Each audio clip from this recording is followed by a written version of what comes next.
What's up guys, and welcome to another YouTube video where today we're going to be taking you through Romanian deadlifts. So this is part of my series where I'm going to be showing you how to nail some of your meat and potatoes exercises, as well as take you through multiple different variations of that exercise. So today it's Romanian deadlifts. We're going to start with a barbell variation.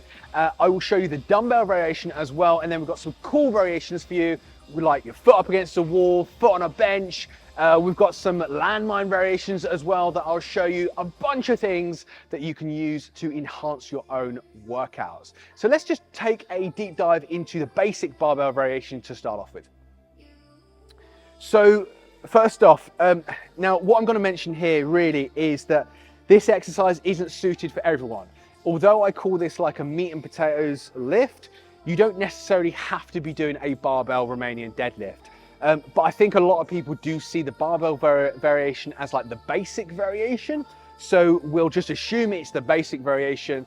And then as we kind of go deeper into this video, you will realize that there are other ways that you can do deadlifts, which might be more beneficial for you, depending on whether you've got some back issues or whether you want to work slightly different areas of your glutes or hamstrings. So the basic barbell variation. Now, I'll take a really quick kind of breeze over this one for you.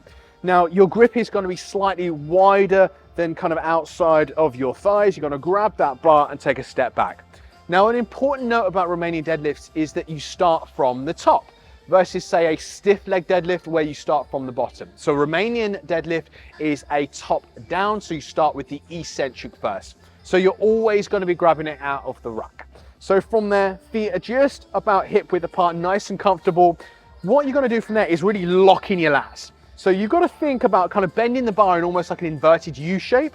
So you're driving those elbows back, kind of orange between your armpits, burst that orange and keep that locked in. Now, as you come down, you're trying to shave that bar against the front of your thighs, keeping it as close as you can. What you want to be doing there is really pushing your hips back. The cue I like to use is to close the door behind you with your butt, okay? So really push your hips back, shave your thighs with that bar. Get to a point where you're just feeling that length in your hamstrings, you can't really go any further, and then come straight back up, keeping that bar as close to your thighs as you can. Okay, so I'll just give you a few reps of that just to kind of demo things, but I'm just going to go over a couple of details here. Now, there are a few different arguments as to how to do Romanian deadlifts. Now, I tend to program these more for glutes, okay? Obviously, we're working hamstrings as well. It's a glutes hamstrings exercise. But I'm really trying to expose your glutes to a lot of stretch in this motion. So I tend to like a little bit more of a knee bend, which allows those hips to come back more. So obviously by bending our by bending our knees, I'm getting tongue-tied again.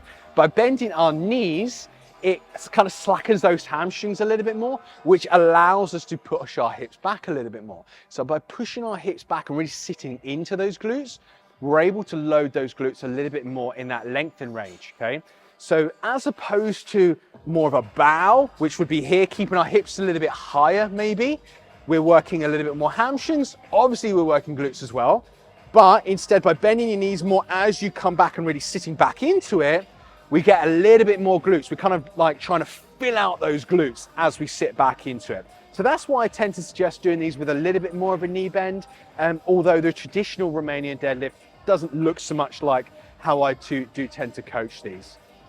So another thing I think I'd like to mention with this one is just why you might like to use that technique as opposed to more the bowing technique, which is more kind of similar to a stiff leg deadlift.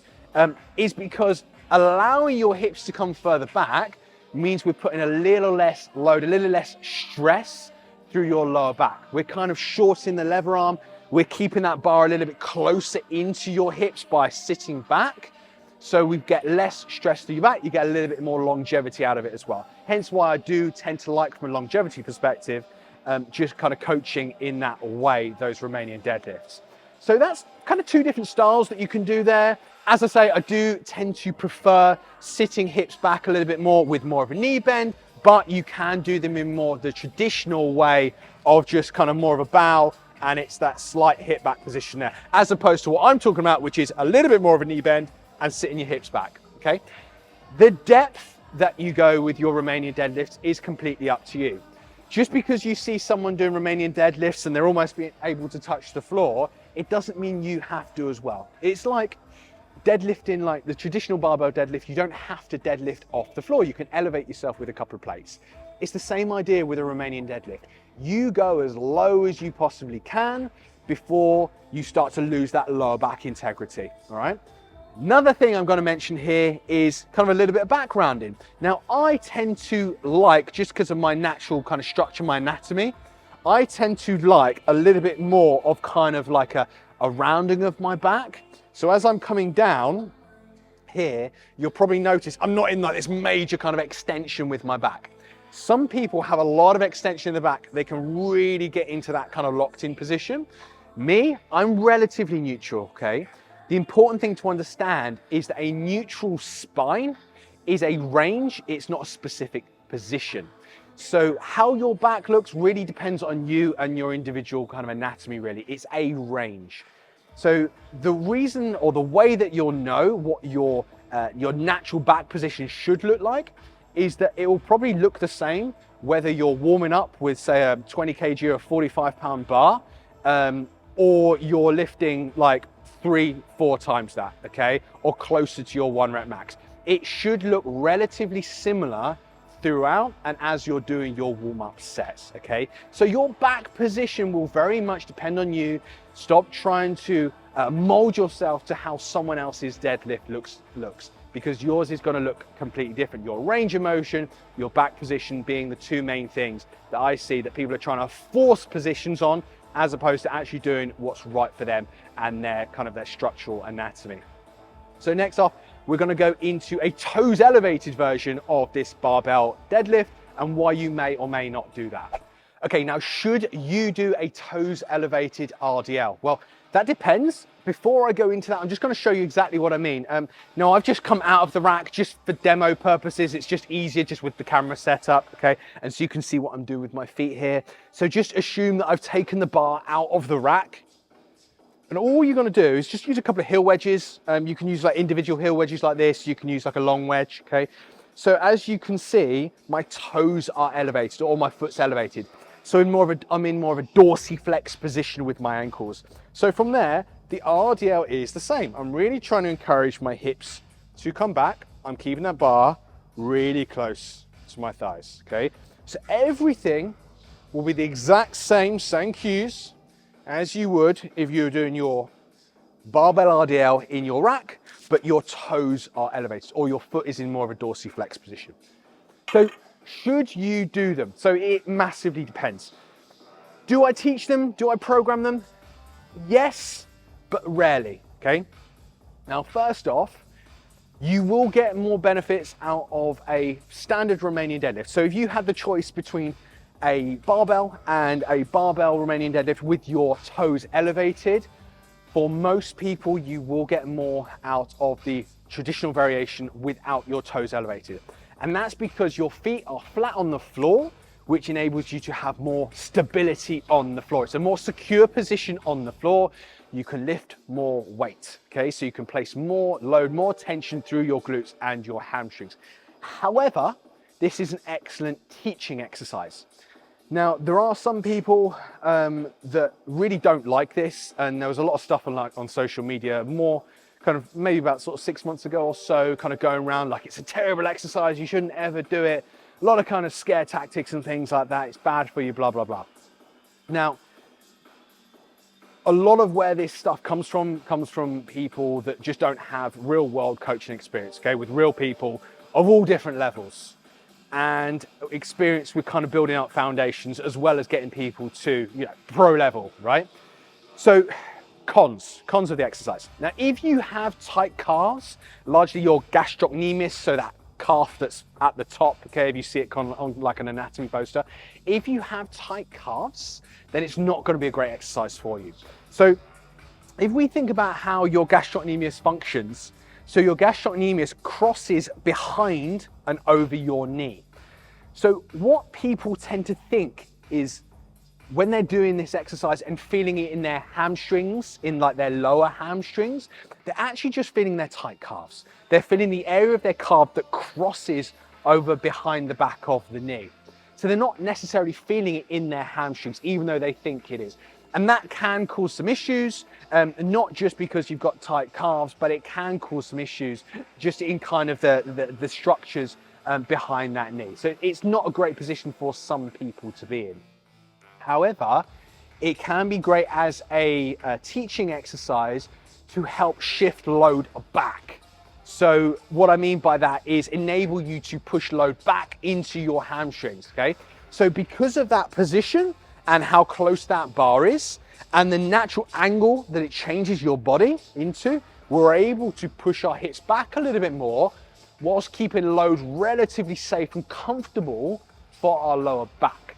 So although we might not be able to lift as much with this exercise, it's good for teaching that hips back position, really trying to get that sensation through our hamstrings, but only for those people that have no calf tightness or no issues with their knees, okay?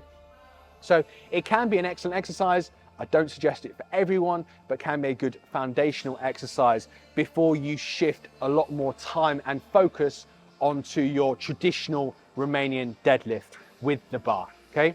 So let's go on to another exercise. We'll go on to a dumbbell variation, and I'll explain to you why you might use a dumbbell variation instead of a barbell variation and vice versa. And then we've got some really cool, funky variations that I want to show you, and we'll be going into the details of why you may or may not use them, what they emphasize more or less. But before I've completely forgotten to mention to you the Elite Bikini Body Program. So if you don't already know about the Elite Bikini Body Program, it's my training program subscription. It updates every single month. I write all the programming for you. It's like a group community program. It's completely free to get started. So if you're watching this in January and you want to get zoned in on some good training, check the link below. 7-day free trial. See if you like it. You can go in, there's $200 worth of free gifts for you, all completely for free. Check it out. All the details are in the description below, okay? So on to the next exercise. Okay, dumbbells. Should you use dumbbells? So what I tend to suggest with people is that you use dumbbells up to the point where the dumbbells aren't heavy enough, basically. So dumbbells do have some unique advantages. So with the dumbbell variation, you can keep the dumbbells really close into your thighs. So because you can have that slight angle here, and you can almost kind of like track the palm of your hand down your thighs here. Arguably, dumbbells are a little bit more lower back friendly. So because you're kind of reducing that lever arm, you're able to keep it a little bit closer into you. However, you do get to the point where the dumbbells kind of just don't get heavy enough, and then you have to go to a bar. And what I do tend to find is that with a bar, it's a little bit easy to kind of progress. You can put like the smallest plates you can find in the gym just for those micro progressions each week, versus dumbbells, like the jumps can be a little bit too big. So for some people, dumbbells are fantastic. I do like them. I'd say I'll probably program them 40, 60, 40% of the time.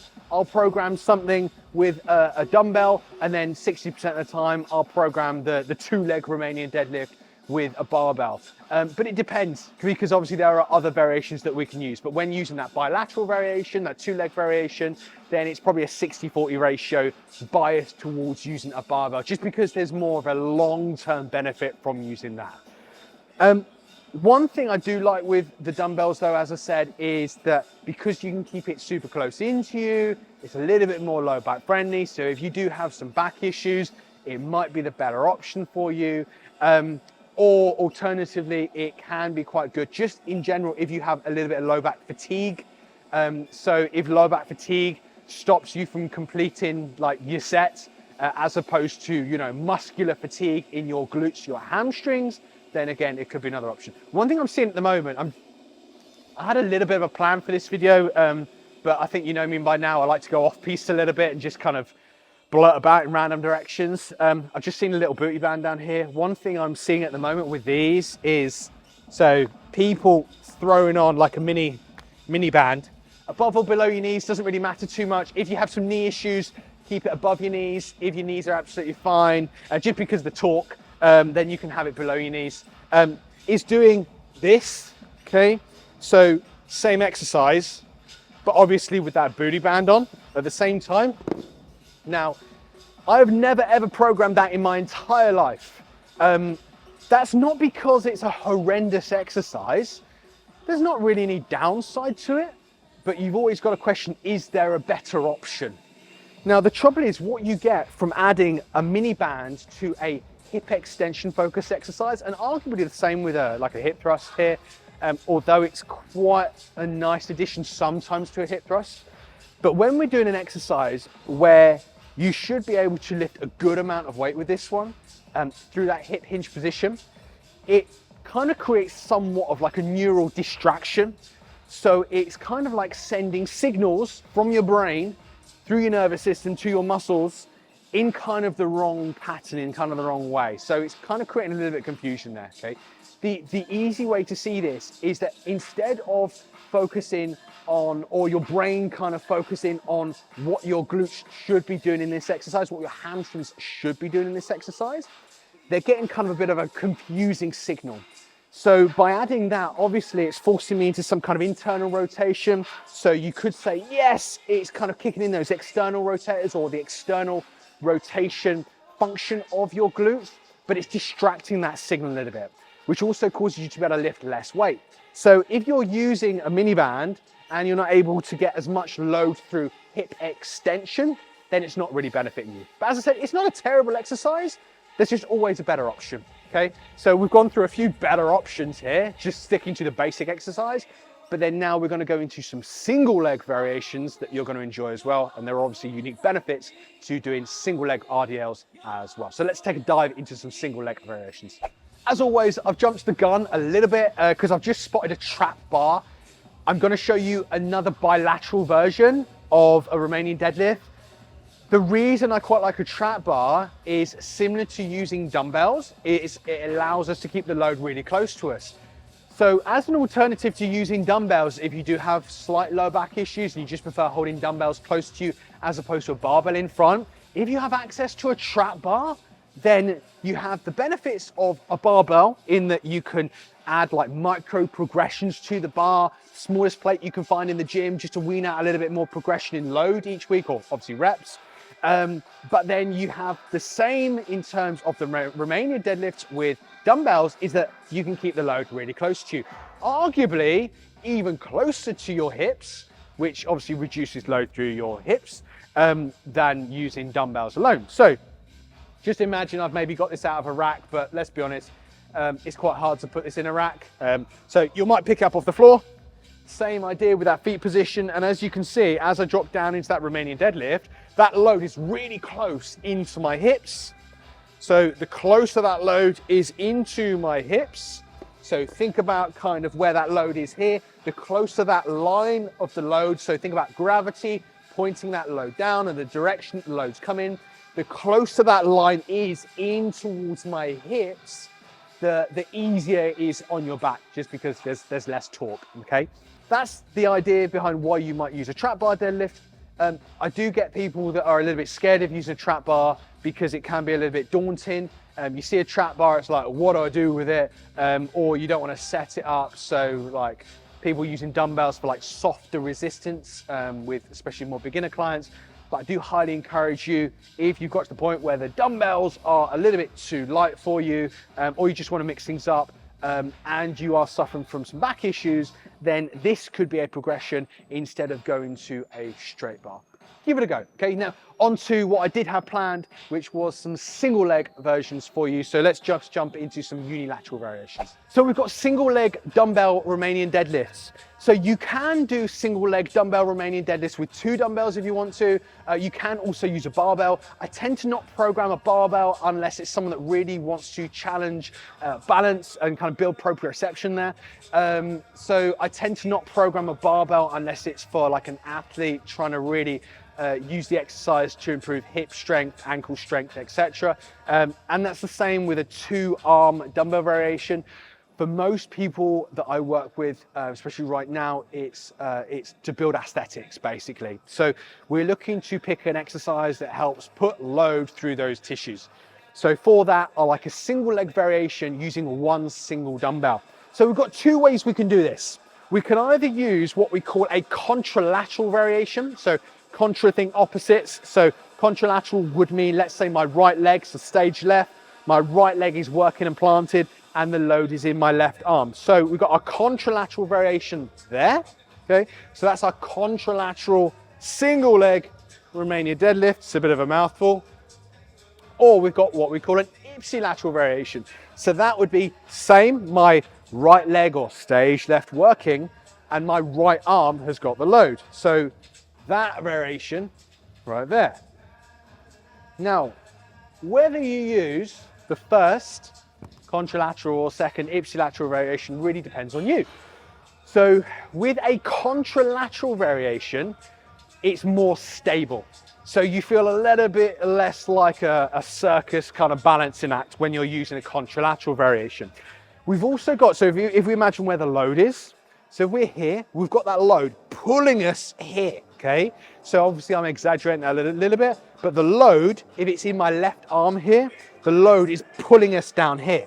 So it's kind of kicking in our hip external rotators a little bit more to help balance us out, because it's got more kind of rotational force coming into things.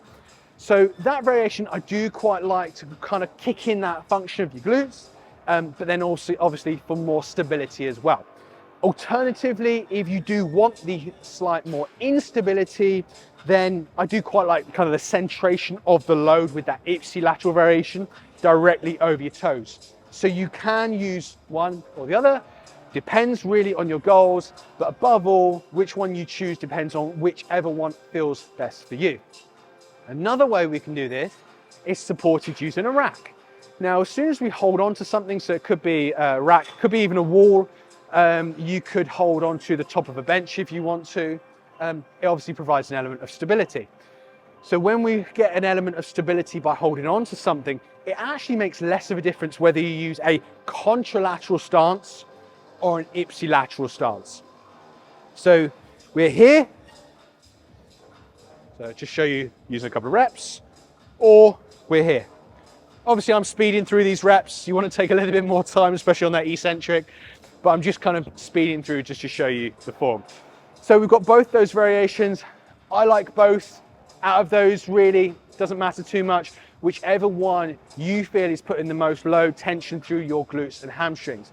I tend to actually program this supported version, holding onto something, more than a freestanding version, just because if we're trying to build aesthetics, that extra stability really comes in handy. You're not feeling like a circus balancing act. We're not trying to build, proprioception here. We're not trying to improve balance. But we kind of get the benefits of single leg, so working one leg at a time. So especially if you have asymmetries, one glute, one hamstring is a little bit larger or a little bit stronger than the other, so you get to work one leg at a time. You get some kind of proprioception built, some kind of balance improved from it, but we're also getting the aesthetic side of it as well. Versus if we're just doing a freestanding variation, arguably most people are held back by the instability. They're not able to use as much weight with it. So that's kind of that basic single leg variation and supported. I'm going to show you another supported variation as well right now. Okay, so you can call this one whatever you want. I call this a single leg foot against the wall RDL. So it's a bit of a mouthful. You can abbreviate that to something if you want to.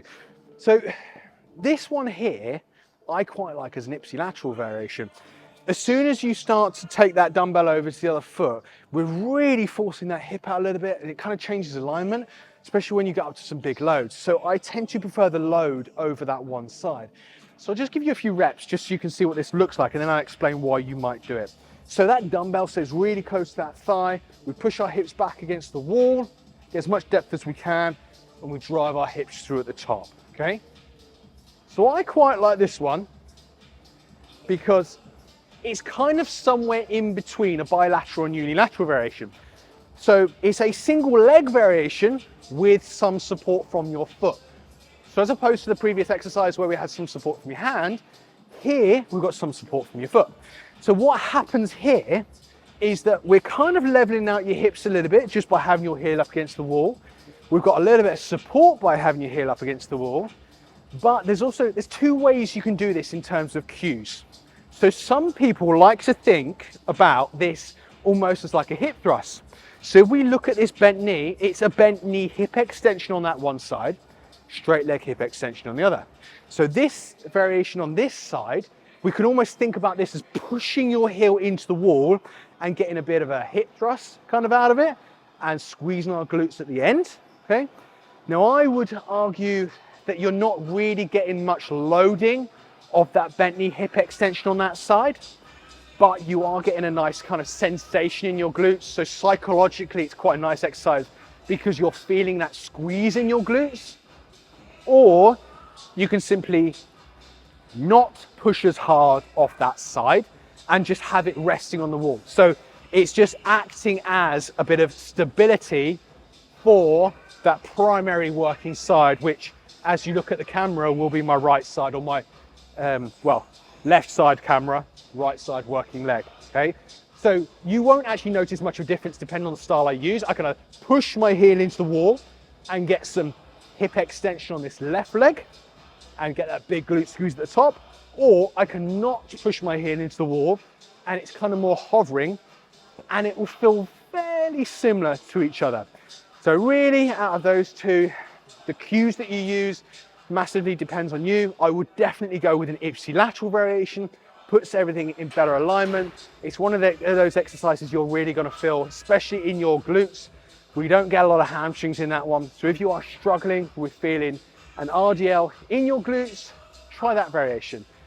You can also do it with your back foot on a bench, which we will show you next. So what we've just shown you, we can also do with your foot on a bench. Now, when you place your foot on a bench, you don't get the benefit of pushing your heel into the wall and getting that bent knee hip extension with it. So if you're using the variation against the wall where we're just using it as a bit of stability rather than pushing our kind of hips into the wall or getting that hip extension into the wall, then you can try this variation where your foot's on the bench to create stability. So your foot's there, just like you're doing like a split squat, like a rear foot elevated split squat. Same idea, ipsilateral there. And that foot is on the bench just for a little bit of stability. So it's the same idea as if you're doing like a B stance. So B stance variation would be, again, it's somewhere in between a bilateral and unilateral. So B stance is here. Foot on the floor is just providing a little bit of stability. So we can do that in an ipsilateral stance, or I'll show you on the other leg. We can also do it with a contralateral stance. So when it comes to B stance, you can either have feet facing directly forwards, or I do quite like for some people, just slightly out turning that toe on the back leg. Because what we're doing really, we're focusing on this forward leg and getting hip extension there. This back leg isn't doing anything. It's just providing an element of stability. So by out turning our toe, yeah, we're changing our hip alignment. We're getting into more external rotation there, but we're not putting load through this side. We're putting load through this side, okay? So whatever stance that's in is completely up to you. We just want a little bit of stability from it, okay? So we've gone into that supported variation with your back foot on it instead of the wall variation. We've gone into B stance. We're getting through a lot today, guys. We've got some more to go through. So we've gone into B stance and each side, again, see B stance as somewhere between bilateral and unilateral. I'm going to show you a knee up on bench variation as well. We'll quickly jump into that one. So I've programmed this a few times recently. So by having, again, it's just a variation to provide an element of stability. So instead of your foot up against the wall or B stance, your foot on the floor or holding on to something, the stability here comes from having one knee on the bench. So one knee's on the bench. Important thing to note here is to make sure that when your knee's on the bench, your hips are level. So some of you, depending on the height of the bench, you can either elevate your knee a little bit higher by putting a balance pad on the bench, or you can put a plate on the floor to elevate that side if you want to. Either way, we want hips nice and level. This is a variation that works well ipsilaterally, so working the same side arm to same side leg, and all we're gonna do is here to here. I bet you're already sick of me or watching me doing hip hinges today, guys. But we've got some more to get through. So that is your bench supported variation with your knee on it. Again, really great option. Like every other exercise is a really great option that we're showing you today. We're not showing you any junk, nothing really that I wouldn't program apart from obviously the Romanian deadlift with the dumbbells with the mini band. Not bad, but just wouldn't program it because they're better options. These are all great supported options. You can rotate between them all. Different people will find ones that feel better for them. So that tends to be the best option. If it feels better for you, it's probably the best supported option for you. But then obviously making sure with these, as I just mentioned, that your hips are nice and level. So not everyone will enjoy this one because things just might not feel right. But sometimes it just takes a little tweak, i.e. just elevating something a little bit more or dropping something a little bit more to make them feel like a sweet exercise that you can get some good gains from, okay? So we've got, guys, I'm out of breath because we're going through so much today. We've got a couple of landmine variations to show you and then we are done, okay? So there's a lot today. I hope you're taking down notes because these are all variations I'm probably sure you'll want to go out and try right now, okay? So let's go on to some landmine variations. Okay, so landmine RDLs. I'm going to show you the bilateral variation first, and then we'll go on to a single leg variation and a couple of kind of slightly different tweaks on that single leg variation. So bilateral variation, this is your standard 2-leg RDL.